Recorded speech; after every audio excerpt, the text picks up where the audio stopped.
Alright guys, a new week means a new video. I'm the MDC and MDCRX, and hopefully you're following my page here on IG, so you know that today I'm talking about breast cancer. So obviously we couldn't make October pass and we're not talk about breast cancer. It's such a big thing because everybody knows that breast cancer is Breast Cancer Awareness Month. And since breast cancer is actually one of the leading causes of death here in Jamaica, we have to talk about it. Alright, so did you know that breast cancer is actually the leading cancer among women in Jamaica? And sadly, about 300 women per year die because of breast cancer. And actually, less than 1% of persons with breast cancer are actually male.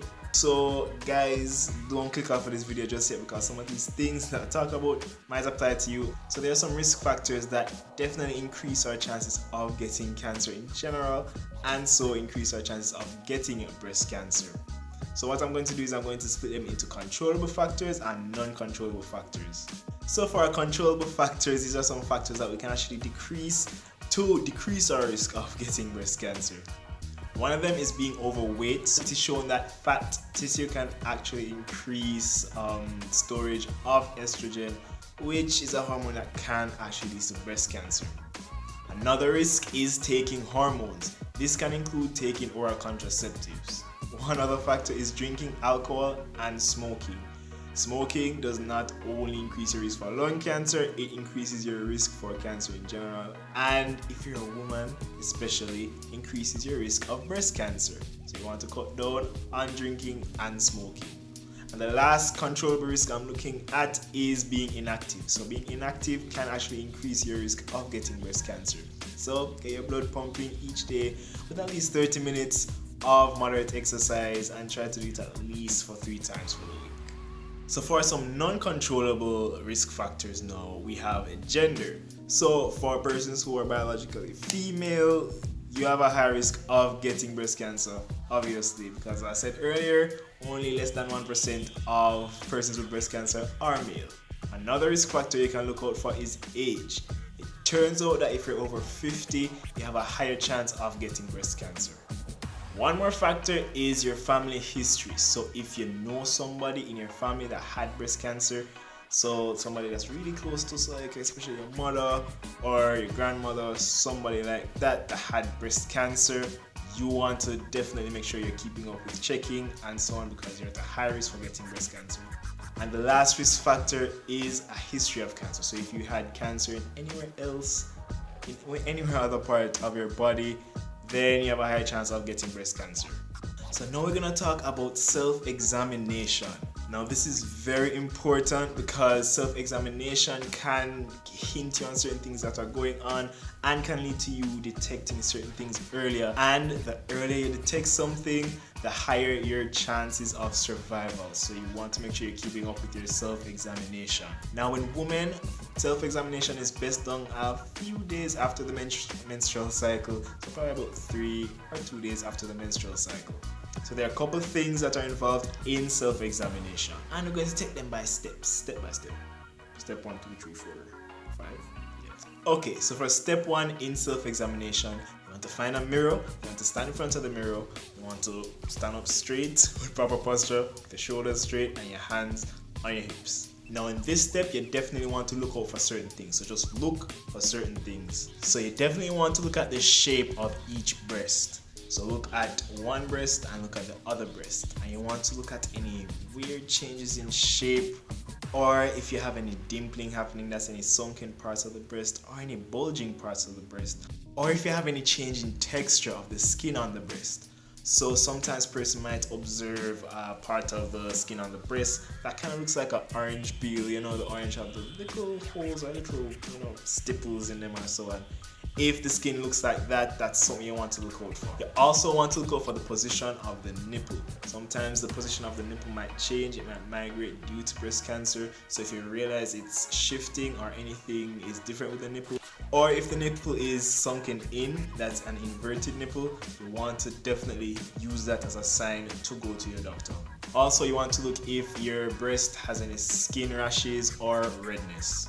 So step 2 involves you raising your hands about this and just observing those same things that I mentioned in step 1. Step 3 now includes squeezing the nipple gently don't do it too hard. So just gently squeeze the nipple, and if you see any discharge of like a watery substance, like a milky substance, or even blood, you want to go to your doctor because that's a bit abnormal. So in step 4, you want to make sure that you're lying down for this one. So when you're lying down, you raise one arm and use the other arm, these 3 fingers, index finger, middle finger, and ring finger. And you want to use the flat parts of them. You want to gently just go in a circular motion around the breast. You can start at the top and go all around until you get all parts of the breast, or you can start at the bottom of the breast and get all parts of the breast. And you want to make sure you're going in small overlapping circles each time. Don't rush it, do it slow. And you want to definitely make sure you're getting close to under the armpit, and you can even venture into the armpit itself just to make sure you're getting everywhere. Then you want to repeat that on the other side for the other breast. For step 5 now, this one is for persons who have difficulty with, I guess, friction or so on. You can do it in the shower as well, so that you get yourself soapy and you have some sort of lubrication, I guess. But in step 4, if you have any sort of lubrication lying around, you can probably apply it to the breast and then just do it so it's easier for you. Now, if you feel any difference or anything that's abnormal to you, and if you feel like a lump or anything like that, you want to go to your general practitioner or your closest health center. But if you feel a lump, don't worry. Not 100% of the cases of you feeling lumps mean that you have cancer. So don't stress out yourself. Don't worry if you feel a lump. Just calmly go to the doctor, schedule a time as soon as possible.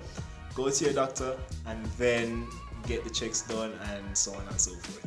Now, on a regular basis, you want to make sure that you're getting a mammogram every other year or every year, depending on your risk factor level.